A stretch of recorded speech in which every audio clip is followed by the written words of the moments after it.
Mukunda jewellery first factory outlet grand opening February 20న Jubilee Hills, February 28న వైజాగ్. అంటే ప్రతి ఒక్క కులం అష్టాది వర్ణం వస్తారు, వచ్చి బన్నులు తెచ్చి అమ్ముకుంటుండు. ఆ బన్నులు తెచ్చి అమ్ముకున్నప్పుడు ఆడ కొంతమంది ఒక యాంకరమ్మ ఉన్నట్టుంది. ఆడ ఆ యాంకరమ్మ కానీ ఇంకొకరు కొన్నారు. అలా ఏది పురుగులు ఉన్నాయో ఏదో ఉన్నదని అడుగుతుండ్రు. ఆయనని అడిగినప్పుడు కాకపోతే ఆయన ఆధార్ కార్డు అడిగిండు, చూసినవా? అప్పుడు భయపడొద్దు. ఇప్పుడు ఎందుకు భయపడాలా? రాబోతే తెచ్చుకోలేదో ఏదో ఒకటి సమాధానం చెప్తే మంచుకుంటుండే. తిను అనగానే తిన్నాడు. ఇప్పుడు ఇలా కొత్తగా తెచ్చి అమ్ముతుండంటే దాంట్లో ఏదో మందో మట్టో పెట్టి ఏదో పిల్లలు ఏదేదో మాట్లాడుతుండ్రు. ఆ బన్నుల కాదు, మరి మనం తినే ఆయిల్ ఉందనుకో, పొద్దుటికి పువ్వులు కిలో ఆయిల్ ఎంత అది? మరి ఎన్ని పూలు వస్తే ఆయిల్ అవుతుంది? మరి ఆయిల్ ఏం కలుతుండ్రు? అది దేశానికి అనుకోమని చెప్తున్నా నేను. ఈరోజు కలితే అంటే ప్రతి ఒక్కళ్ళు ఉంటారు. ఇప్పుడు సాయి వాళ్ళ మీద కోపం ఉన్నా కానీ ఒకప్పుడు అక్కడ ఏదో జరిగింది. ఇప్పుడు కొంతమంది ఏమనుకుంటారు, నేను ఆ మాట కూడా ఎందుకు చెప్తానంటే, మన హిందువుల్ని అక్కడ ఆ దేశం పోతే చంపారు అంటారు.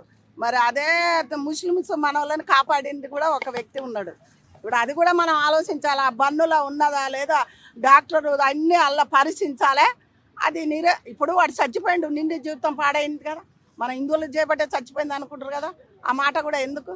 ఇప్పుడు ఆ యాంకరమ్మ కరెక్ట్గా మాట్లాడలేదు. ఆమె ఇది నేను మాట్లాడేది వినాలి. అది నిజాలు తెలిసి చేసినా బాగుండేది. ఆయన అప్పటికి ముఖం గడగడ వణుక్కుంటా బాగా ఏడ్చిండు కూడా.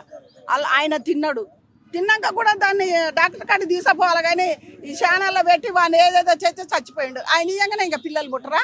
అవి తినగానే పిల్లలు పుట్టరా? అదేంది? అది కరెక్టేనా?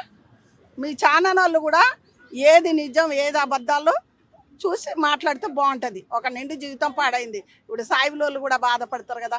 మనం తినేది ప్రతిదీ కల్తీ లేనిది ఎక్కడుంది చూపియండ్రి. ఇక్కడ పెట్టి ఏదేదో చేస్తున్నారు. అలా కల్తీ లేదా? నూనెలా కల్తీ లేదా? మన తినే ఇప్పుడు పెద్ద 5 స్టార్ హోటళ్ళు ఉన్నాయి, బయటనే నీట్గా ఉంటుంది. వెనక్కి పోయి చూడండి, ఈగలు బొద్దింకలు ప్రతి ఒక్కటి ఉంటుంది. ఏ వాటర్లోడు ఇన్నా నాకు పర్వాలేదు, ఏం భయపడను నేను. ఓకే మేడం, మీరు మంచిగానే చెప్పారు. రాష్ట్రాలు విడగొట్టుకున్నాము, ఎమ్మెల్యేలని ఎంపీలని పెంచుకుంటున్నాము. మరి గవర్నమెంట్ అధికారులను ఎందుకు పెంచట్లేదు? ఈ చెకింగ్లు అనేవి ఎందుకు చేయట్లేదు? చెకింగ్లు పెంచాలి, తీసుకోవట్లేదు. చెకింగ్లు ఎక్కువ పెట్టాలి గవర్నమెంట్. ఏ గవర్నమెంట్? ఆంధ్ర గవర్నమెంట్ కానీ మన తెలంగాణ గవర్నమెంట్ చెకింగ్లు ఎక్కువ పెట్టాలి. ఏ హోటల్లో చెక్ చేస్తాడు వాడు? గొడ్డు కూర పెడతాడా, ఏటకూర పెడతాడు అని చెక్ చేస్తాడా? ప్రతి దానికి ముద్దరు ఉండాలి. ఇప్పుడు ఏటానికి వస్తాడు, దాని మీద ముద్దర కొడుతుండ్రా దేని మీదనన్నా? మరి గవర్నమెంటే మొత్తం ఈ హోటళ్ళకి అన్నిటికి పర్మిషన్ ఇచ్చింది ఎవడు? గవర్నమెంటే కదా. ఎవడు చెక్ చేస్తాడు చూపి, ఎలా ఏది కలుతుందో చూపి. మన సికింద్రాబాద్ కాడ మూతపడ్డదా 2 సార్లు? మళ్ళీ ఎమ్మటే ఎంత డబ్బు తీసుకుర్రా మళ్ళీ తెరిసినరా అయిపోతూనే ఉంది.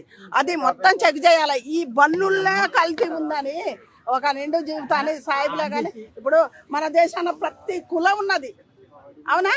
ప్రతి కులం ఉండబట్టే దేశం అయింది. ప్రతి ఒక్కళ్ళు ఓటు వేయబట్టే ఒక ముఖ్యమంత్రి అయిండు. ఒక మన హిందువులు ఎత్తనే గెలిచిండా? ముస్లిం చేత గెలవలేదా? మరి వాళ్ళనే పేరు పెట్టి మనం ఎందుకు అనాలా?